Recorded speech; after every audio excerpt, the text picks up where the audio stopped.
Hi, welcome to Talking and Reading from Japan. I'm your host, Hidemi Woods. Here, I'm reading an episode from the books I wrote and talk about it or anything else that I just feel like talking to you. I hope you enjoy with me. Today, I'll read an episode from one of my books titled An Old Tree in Kyoto.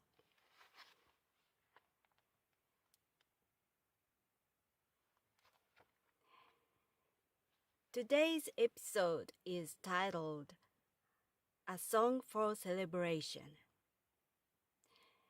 This is about my late grandmother who was looking forward to singing one particular song for me.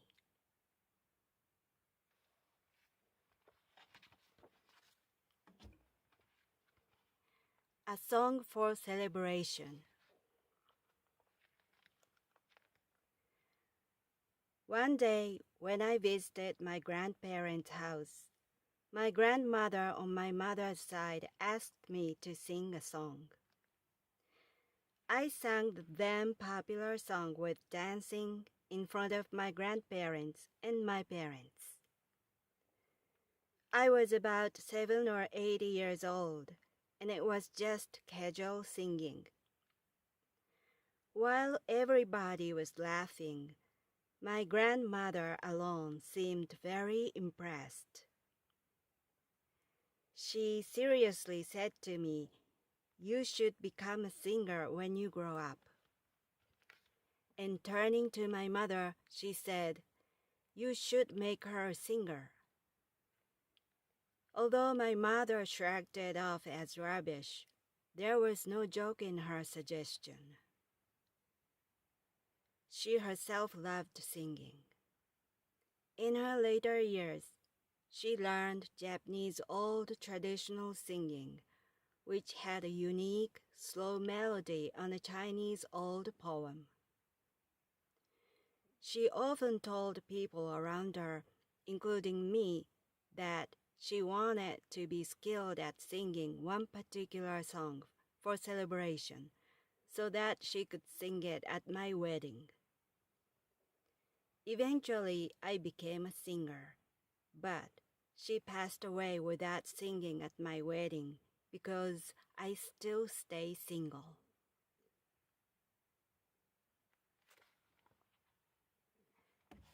That was today's episode.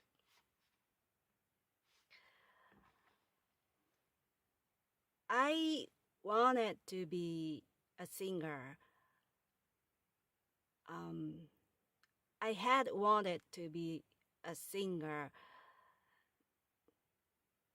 before this incident happened. Before my grandmother suggested I should be the one in the future. Being a singer was my childhood dream. And so I liked singing, and my father often recorded my singing as a hobby. And he recorded it on a cassette tape and rewinded it and we listened to it together. And and he gave me his impression about my singing. Basically, it was flattering, and he no matter how bad my singing was, he just he just raved at me. He praised my singing was so good. You are you sing so well, so good. So it was like I was sort of under mind control or something, and I didn't judge my singing so precisely or correctly as a child, but um, because my father said I was good, I regarded myself singing so well. It's just no without any right judgment.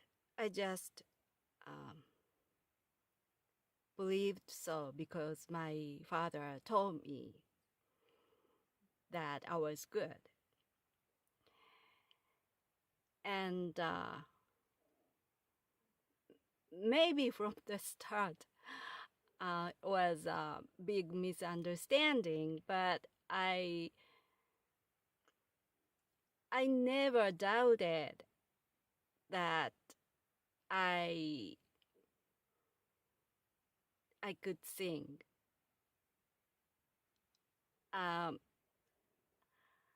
I can sing so well. That was just tattooed on my brain, and so it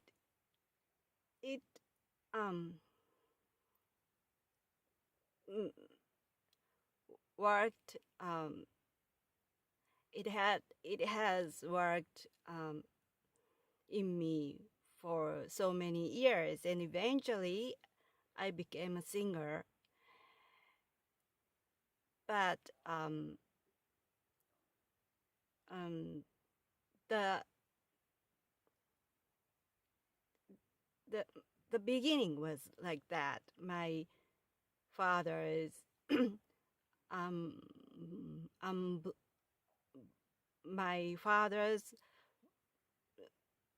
almost blind um liking of my songs, of my singing. And one day, um, the incident in this episode happened at my grandparents' house. And I sang casually in front of them, and my grandmother was somehow so impressed. And it seemed like she found my career right there.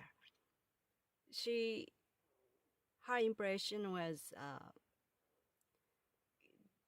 that's it. I found it. She would, she will be a singer. That was her reaction after my singing. And although everybody was just laughing and clapping their hands toward me,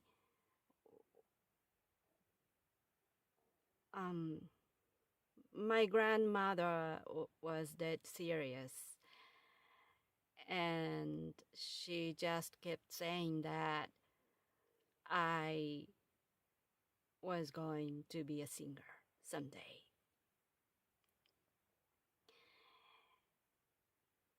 And my father's blind praises and my grandmother's reaction of this kind, those two factors, uh, I guess, those two factors worked quite strongly for my career decision as a singer. So I think um, I think we should be careful to what we are saying to children, even though that we uh, we say really casual um, remarks and just as light chattering, children may take it so seriously. So I think we should be careful from my experience, because um, it really um, worked as worked as drive for my career choice. And the song that was picked up in this episode, which my grandmother learned for my wedding, uh, was called Shigin in Japanese. Was an old traditional slow um, slow a little bit boring song in my opinion. And but uh, my grandmother joined a community circle and learned how to sing it um, there. And she particularly practiced intently one song. And she said it was just for my wedding. Uh, of course, I didn't have a plan of wedding or any kind at that time, even now. And even so, my grandmother was preparing for an um,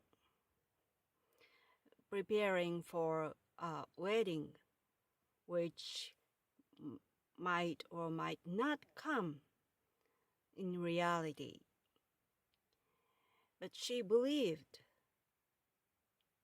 the day of my wedding would come.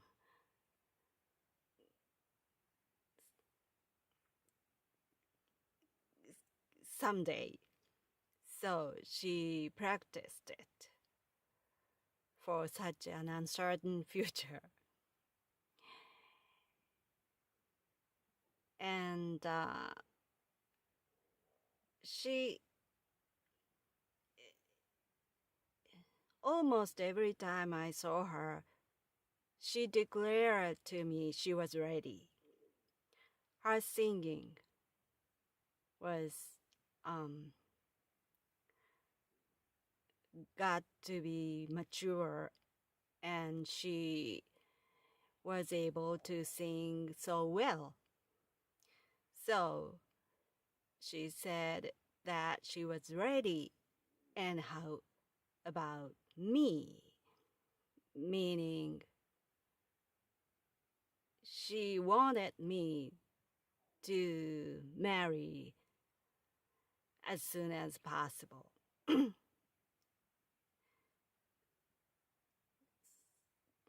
And so she,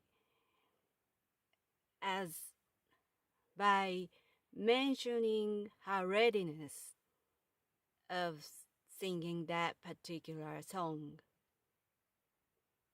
she urged me to get married. And she at, at some point, she concentrated on my marriage so strongly, so that she called me up early in the morning just to tell me to get married. So at some point, I think she was obsessed about my getting married. But I kept waiting. I kept making her wait because I had no intention to marry. And she waited, and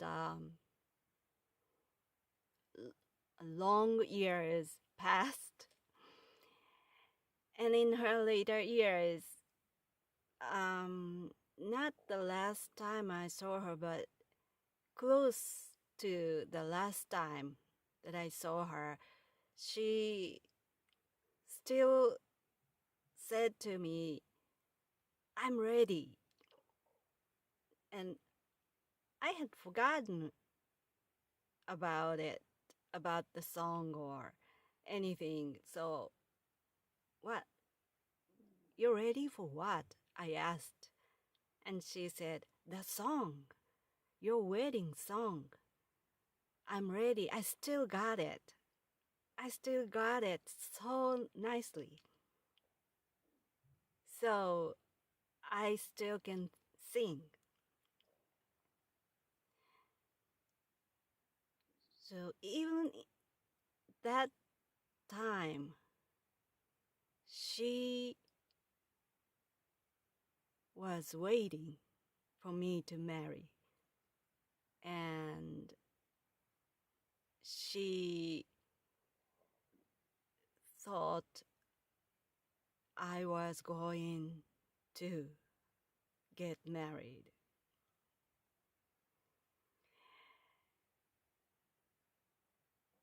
But I still stayed single,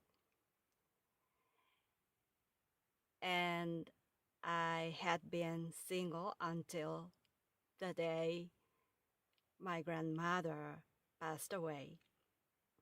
So, in a way, I won.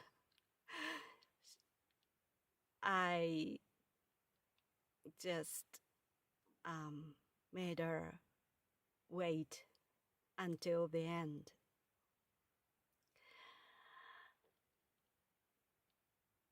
I think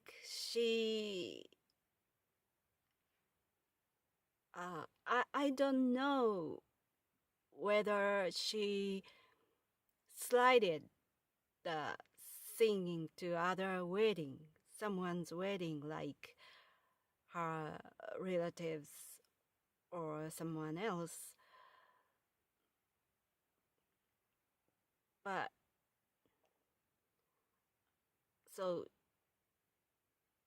she may have sung that song on other person's wedding, but at least in my knowledge, she hadn't had that opportunity. She could have slided it to my younger sister's wedding, but my younger sister also still stays single. So it was quite, we are the youngest ones among her among her 5 grandchildren. So it was hard for her to slide the opportunity down to the younger grandchildren. So I think she could have made it to her great grandchildren's wedding, but I don't think she couldn't. She was able to make it. So basically, I am a genius of making people wait. I do everything, anything, so slowly. I'm not doing that on purpose. It was my nature. No matter how hard I wish, strongly I wish, I couldn't do anything fast. I'm a slow person. I do everything so slowly. I run slowly. I talk slowly. I I take about 10 years to complete one song as a musician. So I just can't do anything fast enough. And so people around me end up waiting for me in any case. But I think the person who has waited for me the longest time, the longest, was this grandmother of mine. Because she waited for my wedding for decades, which didn't materialize in the end. So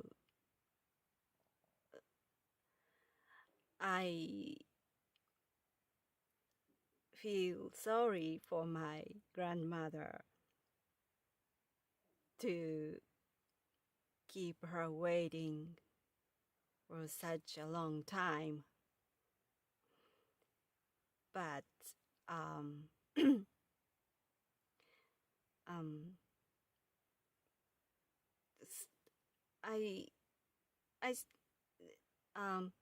in fact, I'm still making her wait up above the heaven, because I still stay single, and so I haven't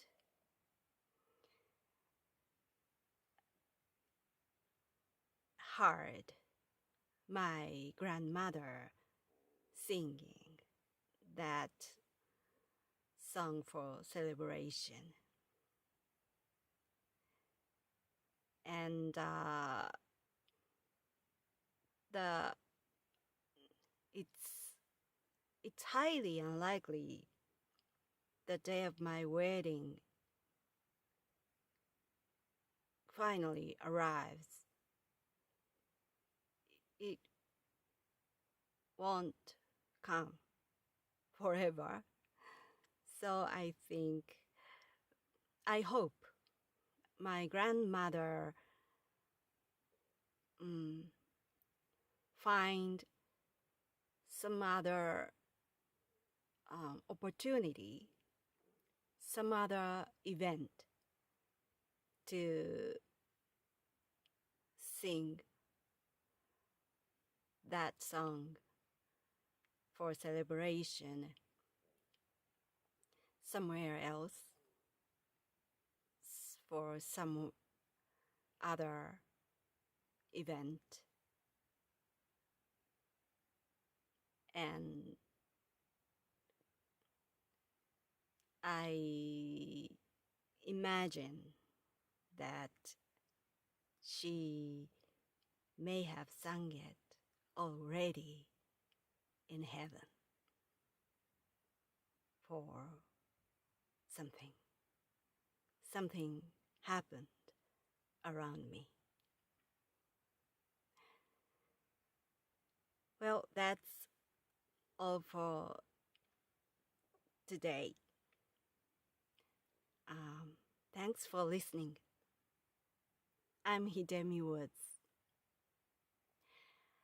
I hope you come back here and I can talk to you soon.